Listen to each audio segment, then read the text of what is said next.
Ursula von der Leyen has hinted at the formation of a European army on a number of occasions, and in a startling article she claimed the idea is already taking shape. The European Commission president wrote an article in 2019 titled "Europe is forming an army" when she was still a defense minister in Angela Merkel's government. Ms. von der Leyen argued that given the dangers facing Europe and the West today, the continent needs to be self-sufficient in defending itself, and can do so by closely integrating its military forces. She added in her article for Handelsblatt, "Europe has to build an army." Wolfgang Clement wrote in this space yesterday. He's right. Given the global environment, Europe needs to improve its ability to act on behalf of its own security. But he unfortunately failed to mention the progress we Europeans have made in the last few years. Europe's army is already taking shape. Reforms in recent past months and years have brought our armed forces closer together. The German politician highlighted her country's tight links with France and the Netherlands on defense. She added, among European nations, Germany and France are the driving forces in defense. But the German army's close cooperation with other European partners, especially with Dutch forces, has also proven effective in many missions, and illustrates how to do integration properly. Signing off, Ms. von der Leyen appeared to hit out at the UK as she warned that even Brexit couldn't scupper the EU's plans. She said, "We are making good progress.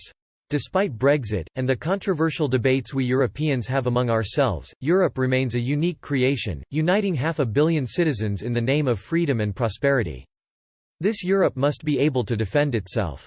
With the coronavirus posing new challenges to Europe as well as the rest of the world, Ms. von der Leyen also argued that an EU army could help in dealing with pandemics. At a meeting in The Hague in April 2015, Ms. von der Leyen referred to the Ebola outbreak as one example of where an EU army would respond to international crises. She said, "The European army is our long-term goal, but first we have to strengthen the European Defence Union." The United States also wants us Europeans as a powerful force within NATO.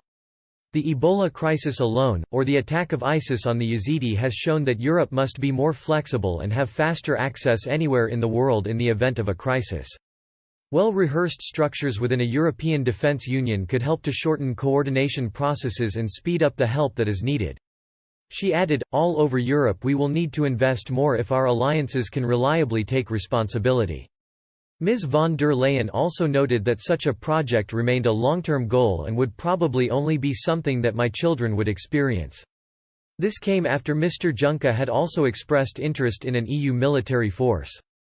In March 2015, he said, "Such an army would help us to build a common foreign and security policy, as well as jointly assume the responsibilities of Europe in the world.